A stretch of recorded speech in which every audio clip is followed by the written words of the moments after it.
Oh, hello there. Just having a little palate cleanser.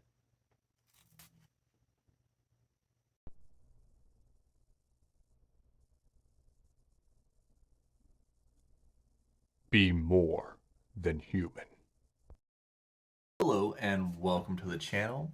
My name is Joseph Carroll. I write under the pen name J.R. Carroll. And today we're going to talk about a term that I had never heard about until I started watching Booktube about, I don't know, 2, 3 years ago. And that term is palate cleanser. And um, I didn't know, what it was. I started watching more videos, and it's just a term. I don't know who came up with it. Um, maybe at some point I'll actually go look it up. But it seems to be one of those terms that that actually isn't, it's just a made up definition, kind of like back in the day with American Idol, where one of the judges started saying, "Oh, that's kind of pitchy," which isn't a real thing. And then everyone, started saying it. Um, but I mean, I even have got caught up in, in saying it, just like, "Oh, it's a nice." And this is the way that if you haven't heard the term, this is the way it is normally um, brought up.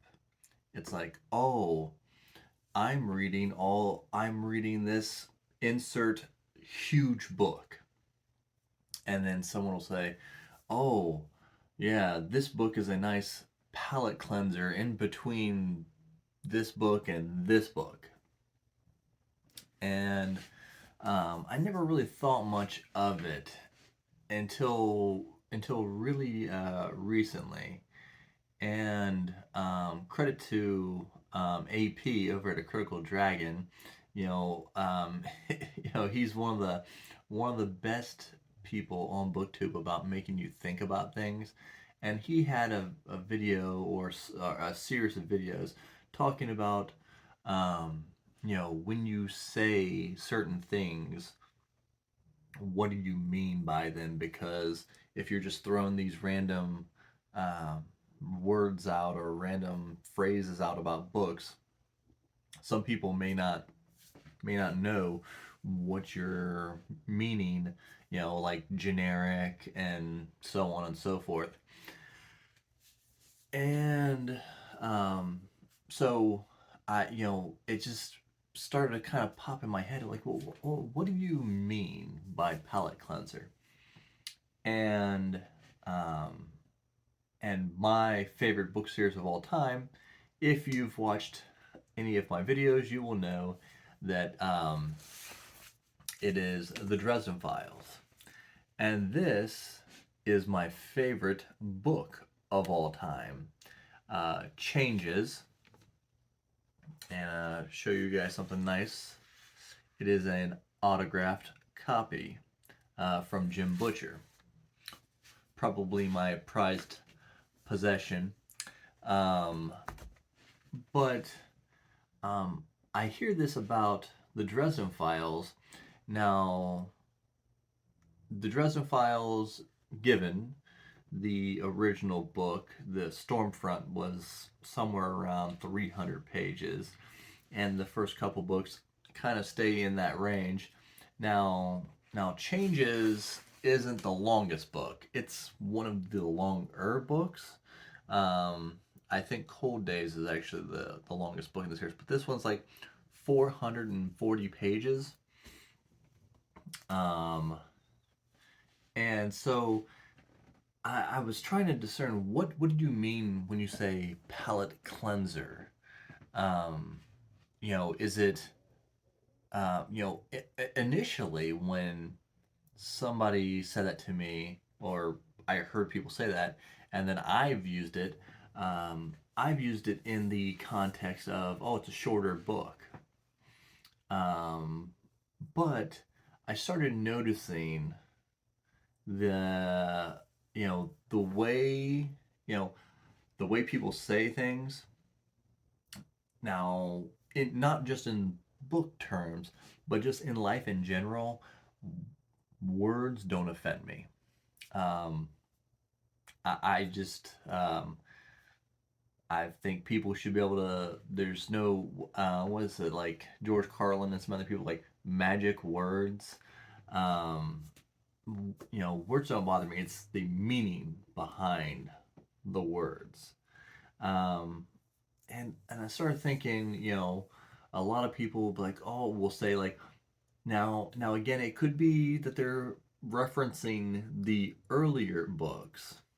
Um, maybe.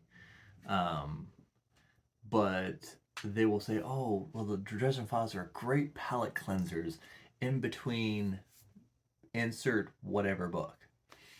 And so, but just the way they say things, the way they say it, makes gives me the impression. Now, I could be wrong.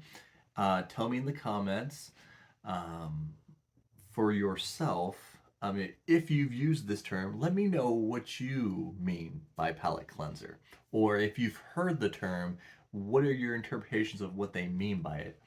But I recently watching some videos, I get this I get this feeling that a lot of people who are saying like palate cleansers and the way they say them and the books that they are placing between these so-called palate cleansers, and Dresden is not the only book series that gets this label, um, but they will say, oh, it's a nice palate cleanser in between this and that, and it makes me it makes me think that the word palate cleanser kind of means a kind of a toss away book.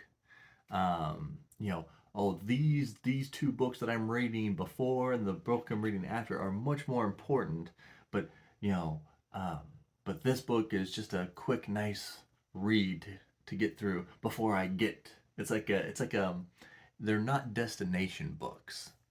It and and I started thinking to myself, well, what would make it be that way?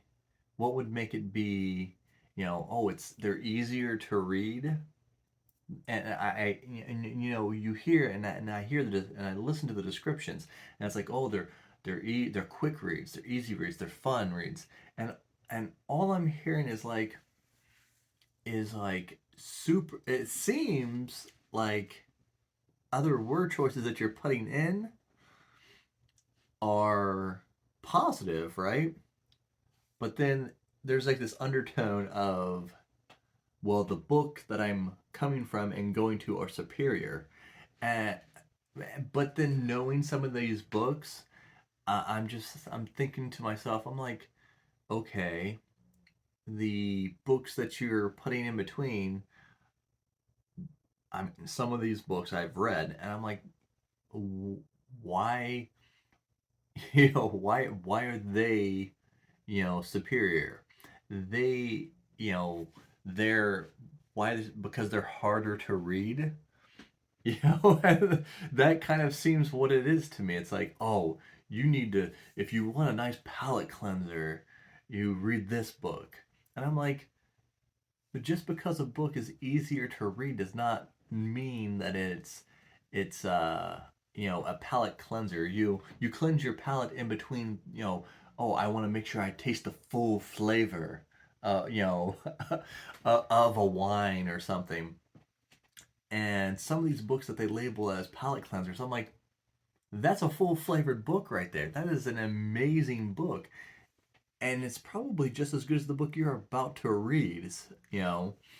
Um, so I don't want to go too long on this diatribe, but this may be like a series I use because there are other terms that people use for books in the Booktube community, and I'd like to get other people's what's your thoughts on it?